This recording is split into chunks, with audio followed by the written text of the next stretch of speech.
Bonjour à toutes et à tous, vous écoutez Cinécast, salut Thibaut. Salut Guillaume. Cinécast, c'est le podcast qui chaque semaine vous recommande des films à voir au cinéma, en streaming ou VOD. Aujourd'hui, ça aurait pu être au cinéma, mais ça ne l'est pas. Et non. Ça sort en VOD, enfin SVOD, sur Amazon Prime Video ou Prime Video. Hôtel Transylvanie, changement monstre, ça c'est le titre du film, c'est Hôtel Transylvanie 4 hein, pour les aficionados. Oui.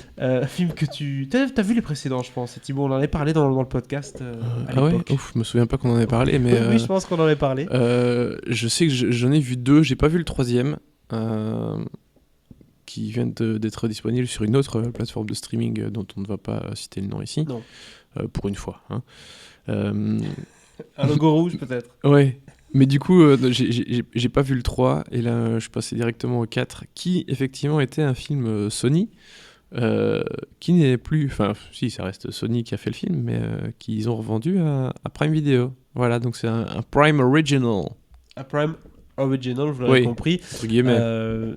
Voilà, de quoi il est question dans Hôtel Transylvanie, changement monstre. Comme le titre l'indique, d'un changement monstre. Pourquoi ? Parce que le rayon monstrificateur est la mystérieuse invention de Van Helsing qui va se détraquer complètement. Et Drac et ses amis monstres vont se transformer en humains.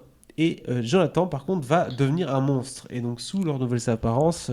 Jonathan, qui est le beau-fils de Drake, hein, pour rappel, c'est l'humain roux, avec les cheveux bouclés. C'est l'humain, entre guillemets, qui lui va se transformer en monstre. Vous avez compris le micmac. Et donc, sous leurs nouvelles apparences, Drake va être privé de ses pouvoirs. Et Jonathan, lui, il va prendre goût à sa vie de monstre. Et donc là, ils doivent unir leurs forces, sillonner la planète pour trouver un remède avant qu'il ne soit trop tard. Vous avez compris un peu le principe, le pitch du film. Je propose qu'on se regarde tout de suite un extrait de la bande-annonce. Depuis des siècles, aucun humain n'a eu le pouvoir de se transformer en monstre. Jusqu'à aujourd'hui. C'est pas dangereux, ce bidule ? Essayons pour le savoir. Est-ce que tout va bien par ici? Wesh Drac, la pêche ou quoi ? Oups. Qu'est-ce qui se passe? Van Helsing a utilisé le rayon monstrificateur. Drac, t'es un humain ? Papa! Oh non! J'ai le look papa avec la brioche! Voilà, en tout cas, vous avez compris le concept du film, le look papa. Ah là là. Thibaut, qu'est-ce que t'as pensé du film, toi qui es en général notre expert maintenant des films d'animation? En tout cas, vous êtes de plus en plus nombreux à regarder intensément nos critiques de films d'animation, donc... De films pour enfants de manière générale. Oui, de films pour enfants, ça marche bien en général sur notre podcast. Ça vous aimez bien. Ah, les parents, ils sont au rendez-vous. Hein. Les parents sont au rendez-vous. Peut-être que c'est parce que je parle tout le temps de mes gosses. Je sais pas. Peut-être, le SEO aime bien.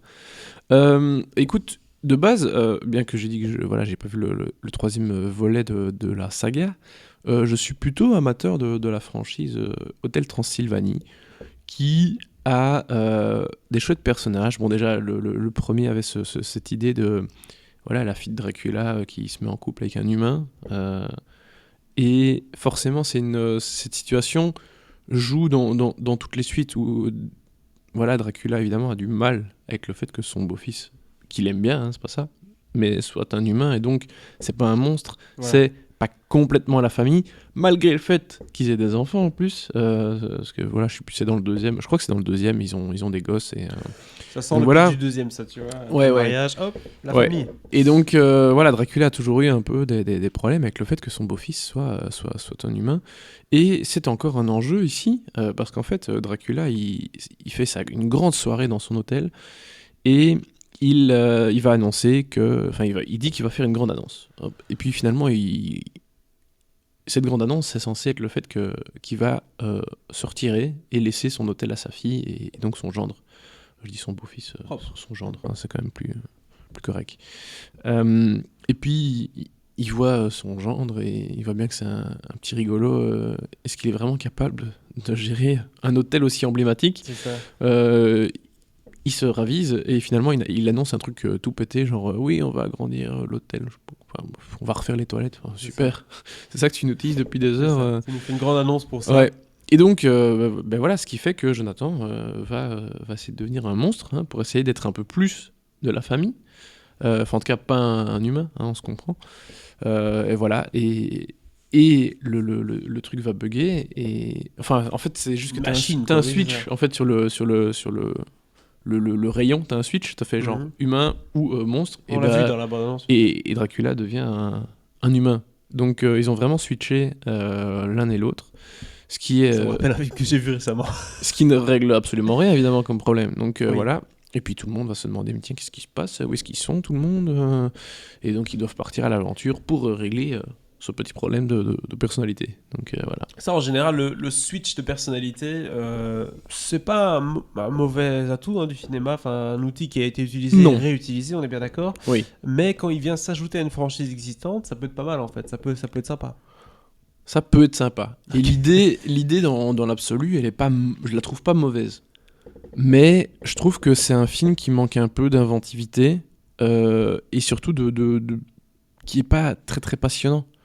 Alors que je trouve que les deux premiers sont vraiment très chouettes, ils sont percutants, il se passe plein de choses, c'est hyper intéressant. Et là, alors que je trouve l'évolution sympa, parce qu'à nouveau, on continue, c'est vraiment une évolution de cette relation beau-père-beau-fils, avec un enjeu quand même assez important. On parle de léguer l'hôtel familial emblématique, donc pourquoi pas, tu vois. Mais après, ils partent à la chasse au MacGuffin, quoi, tu vois, et c'est le truc à trouver pour essayer de sauver tout le monde, parce qu'en fait, c'est le diamant ou le truc qu'il y a dans le rayon. En fait, il n'y en a plus, et il faut aller le rechercher à Perpète-les-Bains-de-Pieds, au fin fond du Pérou, ne je sais plus quoi. Donc ça, c'est la base classique du film. Par contre, au-dessus, on peut rajouter toute une couche de gags avec les monstres qui sont devenus les humains et un humain qui est devenu monstre. Est-ce que ces gags-là fonctionnent ou est-ce qu'ils s'épuisent assez rapidement aussi ? Ouais, ça fonctionne un petit peu, mais malheureusement, je trouve que ça fonctionne pas aussi bien que ce que j'aurais aimé. Oui. Alors que c'est pas un film qui est très très long, on reste dans un film d'animation pour enfants qui donc doit tourner autour de l'heure et demie ou voire un petit peu moins ou légèrement plus. Mais voilà, je trouve que ça me manquait de peut-être pas forcément de rebondissement, mais si, peut-être un peu de rebondissement ou un peu de gag ou voilà, d'événements assez percutants que pour te faire passer un vrai bon moment tout le long du film, tu vois. Parce que honnêtement, j'ai pas passé un mauvais moment devant le film, mais j'ai l'impression que c'était un peu, ok, le film a des idées, il essaie de proposer des choses, il essaie d'avancer d'un point de vue narratif, mais quelque part, est-ce que c'est pas le film de trop pour cette saga, tu vois ? Bon, alors je dis ça à nouveau sans avoir vu le 3, qui est peut-être pas très bien, j'en sais rien. Mais ici, voilà, vraiment, je trouvais que ça fonctionnait pas trop, alors que voilà, l'histoire et l'idée générale du film me plaisaient plutôt bien. Et c'est d'autant plus dommage que c'est une saga qui a vraiment plein de chouettes personnages, que ce soit évidemment Drac, sa fille, son beau-fils, leurs enfants, et puis tous les monstres potes, la momie, l'homme invisible, tous ces trucs-là, tous ces types-là, ils sont vraiment chouettes. Donc il y a vraiment... c'est une saga qui a réussi un peu à s'implanter totalement. Dans les films d'animation, dans les sagas d'animation. C'est quelque chose c'est une saga qui fonctionne plutôt bien, qui a pas mal de succès, quoi, donc, et que les gens aiment plutôt bien. Donc voilà, ici j'étais un peu circonspect, un peu déçu par le résultat final, malheureusement. Et oui, c'est dommage, parce que je pense qu'il y avait moyen de faire mieux. Voilà. Il y a moyen de faire mieux pour ce Hôtel Transylvanie 4, du coup, changement monstre. Un dernier mot avant de passer à la note, Thibaut ? Non. Du coup, la note pour le film, ce sera combien ? 1 étoile, parce que voilà, j'aurais aimé plus, mais malheureusement, ça s'arrête là. 1 étoile du coup pour ce film. N'hésitez pas à nous partager votre avis sur ce dernier dans les commentaires. Et si ce n'est pas déjà fait, abonnez-vous au podcast sur la plateforme de votre choix. À très bientôt pour de nouvelles recommandations.